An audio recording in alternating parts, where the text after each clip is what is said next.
Hello coucou! Petite vidéo à l'occasion de cette super pleine lune du 5 novembre. Super pleine lune, pourquoi? Parce qu'elle est très proche de la Terre, donc elle est très grosse dans le ciel. Pour rappel, la lune ne fait jamais que réfléchir la lumière du soleil. Le soleil est en Scorpion, le signe des profondeurs, le signe de ce qui est caché, le signe des luttes intérieures. Le Scorpion, c'est celui qui navigue dans le noir, dans la nuit, dans le secret. C'est là que résident les pulsions, les impulsions, la libido, la pulsion de vie, la sexualité. Quand la pleine lune est en taureau face au Scorpion, elle vient réfléchir ce qui est profondément enfoui et elle vient mettre en lumière ce que l'on a caché. Alors il n'est pas nécessaire de chercher très loin. Moi, je vais t'inviter à te confronter à toi-même parce que c'est ce que cette pleine lune vient faire. Et comme c'est une super pleine lune, il ne faut pas être sorti d'une école d'ingénieur pour se dire qu'elle doit amplifier 2 fois plus, 3 fois plus que ce qu'elle ne fait habituellement. Et là, peut-être que tu as commencé à le ressentir dans la montée, c'est-à-dire les 5-3 jours qui précèdent la lunaison. Et ça va redescendre dans les 3-5 jours qui vont suivre. Il y a comme une forme d'insécurité intérieure, une agitation. Ce sont comme des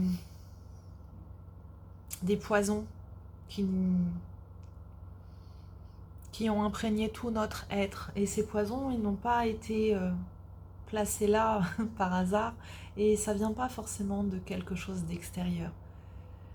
Nous avons cette curieuse faculté de nous empoisonner l'existence avec tout un tas de croyances à propos de la vie, de l'univers, des autres et de nous-mêmes, qui nous empêchent de nous montrer tels que nous sommes, parce que nous avons tellement peur de déplaire, d'être rejetés, abandonnés, mis à l'écart, jugés, qu'en fait, nous passons une bonne partie de notre vie à échafauder dans le mental tout un ensemble de comportements visant à nous conformer à ce que nous estimons être la meilleure image pour rentrer en interaction avec le monde.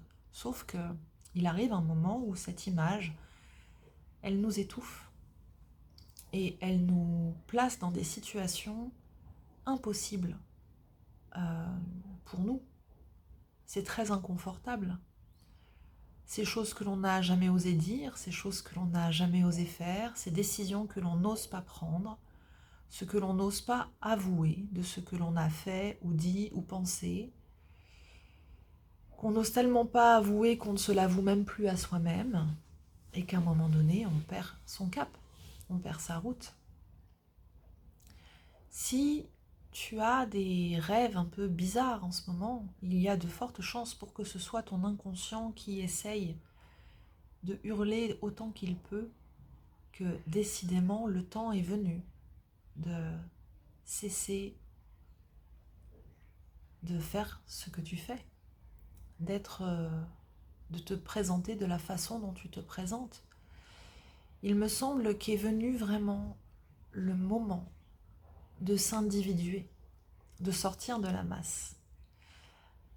Or, ces derniers temps, j'ai constaté que beaucoup de gens essayaient de cultiver la différence, leur différence, et de se présenter d'une façon un petit peu hors norme, mais ils le font avec les codes de leur époque, avec les tendances de leur époque, et sans même s'apercevoir qu'en réalité, ils suivent un mouvement collectif Et moi, j'ai envie de te demander, de te questionner, qui es-tu au fond?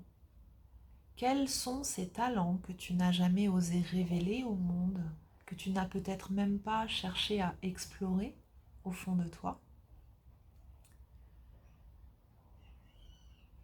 Pourquoi est-ce que tu as si peur d'être mal jugé par des gens qui visiblement ne devraient pas faire partie de ton entourage s'ils te jugent comme cela?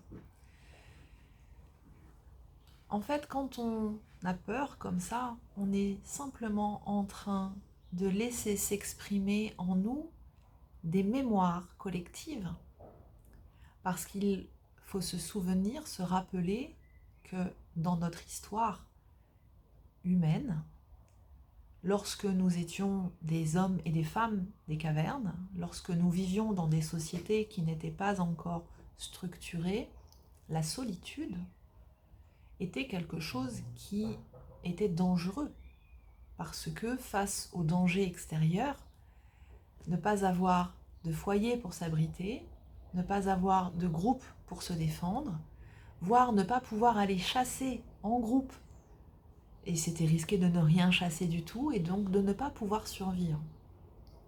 Mais ça, c'était avant. Aujourd'hui, le fait d'être exclu d'un groupe ne va pas nous faire mourir, ne va pas être vital, ne va pas être un danger vital, pardon, pour nous. Alors je crois que c'est vraiment le moment de dire stop. Stop. Moi, ça m'évoque quelque chose que je traverse depuis, oh là là, tellement, tellement, tellement longtemps. C'est cette sensation d'être quelqu'un de très différent et donc de ne me reconnaître dans aucun groupe, aucun mouvement. Je suis capable de m'adapter, mais je suis toujours à la périphérie des groupes. Je le vois même dans mes interactions avec mes amis. Je suis toujours un peu à l'extérieur. C'est pas toujours évident parce que c'est quelque chose de très normal que de vouloir s'intégrer et d'être au cœur d'un clan. Mais en même temps, je me dis, c'est aussi quelque chose qui est rassurant parce que quand je veux cultiver mon unicité, ce qui me rend plus brillante, plus précieuse, plus lumineuse, je parle de moi et juste de moi, hein. Il n'y a pas de comparaison avec d'autres. Quand je dis plus lumineuse, c'est pas plus lumineuse que les autres, c'est plus lumineuse pour moi. Eh bien, c'est quand je ne cherche à ressembler à personne. Le collectif ne sera fort que s'il n'est composé que d'unicité pacifique et pacifiée, et complètement en paix et en neutralité avec son environnement. Voilà, c'est juste le message que j'avais envie de passer. J'ai pas envie d'être trop longue pour ce petit point.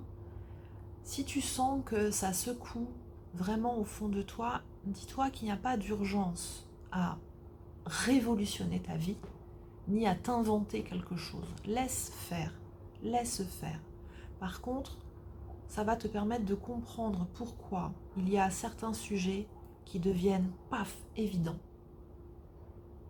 que tu avais sous les yeux depuis des dizaines d'années, mais là, soudain, hop, on te demande de le regarder et c'est inconfortable. L'inconfort ne va pas durer, ça va redescendre.